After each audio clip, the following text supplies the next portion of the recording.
Sa tingin mo ba, parang nakakaramdam ng banta si LeBron kay Steph Curry?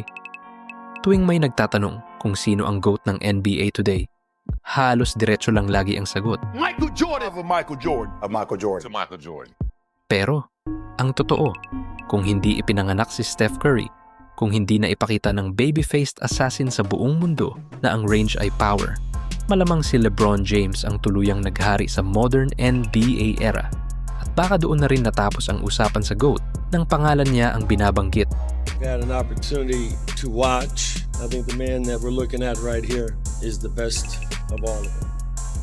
Nandoon ang numbers, championships, at paved na ang path. Pero sa malas ni LeBron, dumating si number 30 at may ngiti sa mukha niyang inagaw ang pinakamataas na karangalan sa basketball. A lot of general fans point to stats to show that it's close, but in my opinion, Curry's impact has been far greater than LeBron's. Ganito binasag ni Steph Curry ang GOAT case ni LeBron. Noong 2014, mukhang papunta si LeBron sa pagiging greatest of all time. Not only is he going to his fourth consecutive NBA Finals, but he's in a position to win his third straight NBA championship. 30 years old siya nun. Nasa gitna mismo ng prime niya. Galing sa sunod-sunod na run na may 4 straight finals appearances. Umiikot sa kanya ang buong liga. Lahat ng championship path kay LeBron dumadaan. Kumpleto rin siya nun. May bagong team na binuo para sa kanya kasama ang dalawang All-NBA level stars. Si Michael Jordan, may 3 rings na by age 30. Si LeBron, 2 pa lang. May lamang pa rin si Jordan, pero mukhang kayang habulin. Pumasok ang Cleveland sa 2015 season bilang paborito sa championship. At si LeBron ang sentro ng lahat, may talent at momentum sa side niya. Got the toughness of Larry Bird, the touch of Magic Johnson, the way he passed the ball. I think LeBron is a complete player. He played both ends. Ito na sana ang panahon niya. Nasa peak siya ng powers niya at parang abot kamay na ang susunod na hakbang papunta kay Jordan. Pero, diyan na pumasok sa eksena si Steph Curry. Sa sumunod na 4 na seasons, 4 na beses nakaabot si LeBron sa finals. Grabe pa rin yun. Pero mas mabigat ang naging resulta. Isang dikit na talo, isang championship, isang gentleman's sweep, at isang sweep. Iyon ang record, isang title sa 4 na attempts. At lahat ng iyan, pwedeng ituro sa isang pangalan, Wardell Stephen Curry. Kung wala si Steph, hindi magiging ganong klaseng puwersa ang Golden State. Kung wala si Steph, walang dynasty. At kung wala si Steph, hindi isasali si Kevin Durant sa Warriors. Linawin lang natin, hindi naman scrub si LeBron. Malayo roon. Ang ginawa niya noong 2016, ang comeback mula sa 3-1 deficit laban sa 73-win team. Isa iyon sa pinakamalupit na achievement sa sports history. Pero kapag GOAT na ang usapan, ang 1-4 finals record sa prime niya kasama ang handpicked roster, malaking bahid iyon na hindi basta nakakalimutan. Pero isipin mo ito. You agree that if Stephen Curry didn't exist, LeBron would probably be the unanimous best player of all time. Kung wala si Steph, sobrang iba sana ng resume ni LeBron. May totoong kaso na baka nanalo siya ng 4 na sunod na championships sa stretch na yon at tinapos ang career niya na may 7 rings. 7 championships at 7 finals MVPs sana ang magtutulak kay LeBron lampas kay Jordan sa karamihan ng GOAT talks. Pero dahil ipinanganak si Steph Curry, hindi nangyari ang version na yan ng history. Dahil kay Steph, mula sa posibleng 7-3 finals record, naging 4-6 na lang si LeBron. At doon pa lang, hirap nang gumana ang math ng GOAT debate. Kahit ano pang idagdag ni LeBron sa dulo ng career niya, halos imposible nang habulin si Jordan kung ganyan ang finals record mo. Hindi lang pinabagal ni Steph si LeBron, nagbigay siya ng matinding dagok sa GOAT case ni LeBron na hindi na niya tuluyang nabawi. And problema kasi, hindi lang about sa rings at records ang damage. Simula pa lang yun. Heto ang bagay na madalas hindi na-appreciate ng marami kay Michael Jordan. Oo, ang 6-0 sa finals halos imposibleng tapatan. Mabigat na agad yun. Pero ang madalas makalimutan ay ang nangyari bago pa siya makarating doon. Alam mo bang bago naging GOAT si MJ, 3 sunod na taon siyang pinatigil ng iisang team? Noong 1988, pagkatapos manalo ng MVP at Defensive Player of the Year, bumangga si Jordan kina Isaiah Thomas at sa Bad Boys Pistons at natalo sila 4-1.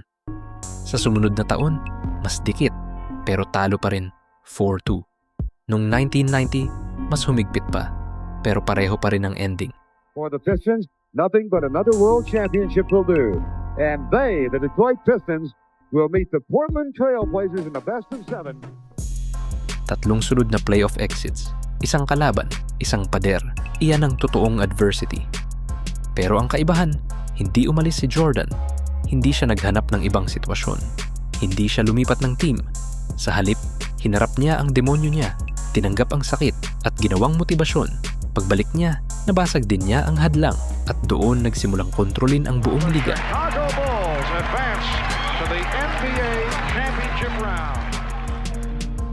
Matapos niyang malasap ang sakit ng pagkatalo at matuto mula sa failures niya taon-taon at taon, sa kanya inangkin ang NBA. At mula noon, hindi na siya lumingon pa. Hindi lang ito usapang championships o rings o basketball. Usapan ito kung paano tumutugon ang isang tao kapag sinabihan siya ng mundo ng hindi. Hindi iniiwasan ni Jordan ang matinding laban. Hindi siya tumakbo palayo. Tinalo niya yon. Ngayon ikumpara mo kay LeBron James. Noong 2010, nang umalis siya sa Cleveland para sumali sa Miami at bumuo ng powerhouse. 25 years old pa lang siya. Bata pa. Sige, pwedeng bigyan ng konting pass. Pero noong 2014, sa edad na 29, matapos siyang tambakan sa finals, nangyari ulit. With me deciding to come back and play here, I'm back. Para sa isang taong humahabol sa GOAT status, kapag natambakan ka ng ganun tapos bigla ka na lang magsasabing, uwi ako. You don't just leave and abandon ship and then get the band of merry men to start up again. You don't do that. You created this monster that was called the Miami Heatles. Now you gotta finish it up. At kung magiging honest tayo, kung wala ang Kyrie sa Cleveland at kung wala silang chance kunin si Kevin Love, baka hindi rin mangyari ang pagbabalik na yon. Pero sige, bumalik si LeBron sa hometown at nakuha ang team na gusto niya. Tapos dumating si Steph Curry at ang Warriors. Kung paanong naging pader ang Pistons kay Jordan at kung paanong Celtics at Spurs ang naging hadlang sa mas batang LeBron, ganoon naging susunod na malaking obstacle ang Golden State sa kanya. At muli na naman, nang masyado nang matarik ang bundok at age 33, umalis ulit si LeBron. This time, papuntang Los Angeles. Hindi ko sinasabing hindi siya lumaban o hindi niya ibinigay lahat. Pero mahirap baliwalain na pinili niyang umalis para sa mas magandang sitwasyon. Isang beses, maiintindihan mo pa. Pangalawang beses, mapapatanong ka. Pero pangatlong beses, parang may sinasabi na iyon tungkol sa kung sino ka. Ngayon, tingnan mo si Steph Curry. Noong 2019, natalo siya sa finals. Noong 2020, na-injure siya. Noong 2021, hindi pa nga siya nakapasok sa playoffs. Natanggal pa sa play-in. Iyan ang adversity. Pero hindi siya umalis. Hindi siya nag-recruit para makatakas. Hindi siya lumipat ng team. Sa halip, nanatili siya, tinanggap ang failure. At saka binigay ang isa sa pinakalamig na post-game line kailanman. Don't want to see us next year. At nang sumunod na season, tinupad niya ang sinabi niya. Bumalik siya sa tuktok ng NBA at nagbigay ng performance na hindi malilimutan ng basketball world. Curry along three. It's good! Steph Curry from way downtown.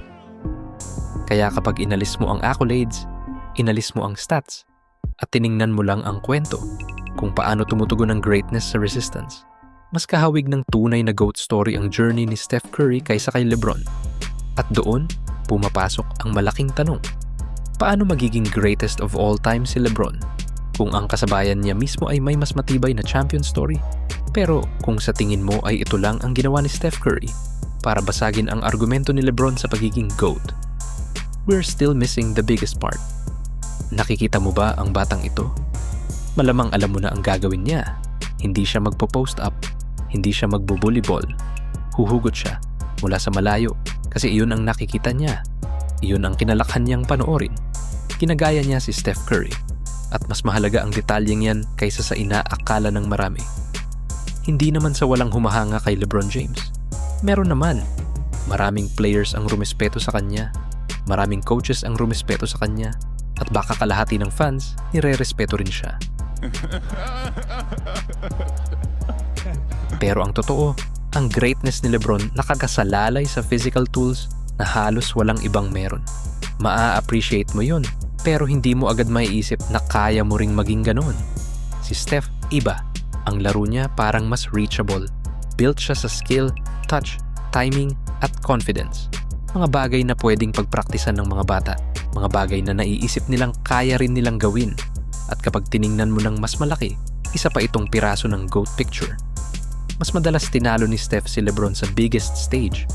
Mas malakas din ang narrative niya.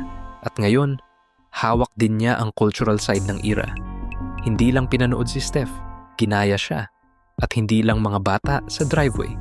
Pati ang NBA sumunod na rin. Bago si Steph, ang pull-up threes mula sa ganung range ay shots na ayaw ng mga coaches. Nabe-bench pa ang players kapag ginagawa yun. Pagkatapos ni Steph, naging bahagi na yon ng offensive game plans. Lumawak ang spacing. Ang mga big men, pinashoot na rin. Buong offenses, ni-redesign. At hindi iyon basta theory lang. Nangyari iyon dahil may isang player na pinatunayan na pwede iyon sa pinakamataas na level. Kaya kapag lumalabas ang GOAT debate, hindi pwedeng i-ignore ang part na ito. Ang greatness hindi lang sinusukat sa accomplishments, sinusukat din sa influence. At sa era ni LeBron, ang player na ginaya ng laro, ang player na gustong maging ng mga tao, hindi si LeBron, si Steph Curry. Ang 90s, ginawa sa imahe ni Jordan. Ang modern game, ginawa sa imahe ni Steph. That one right there made me the greatest player of all time. And then after I stopped, I was like, that one right there made you the greatest player of all time. Sa tono ba ni LeBron, mukhang naniniwala talaga siya sa sinabi niya. Para sa akin, hindi eh. Tingnan mo na lang yung mga sinasabi sa comments. He doesn't even believe it. Looks at the floor when he says it. Notice how quiet everybody got when he said this. At ang personal favorite ko, remember when I went 0-5 in the final minutes of Game 7 and needed Kyrie to hit an ISO step back 3 over Steph while I was watching from the corner? That's when I knew I was the greatest of all time. Sagutin mo nga ito.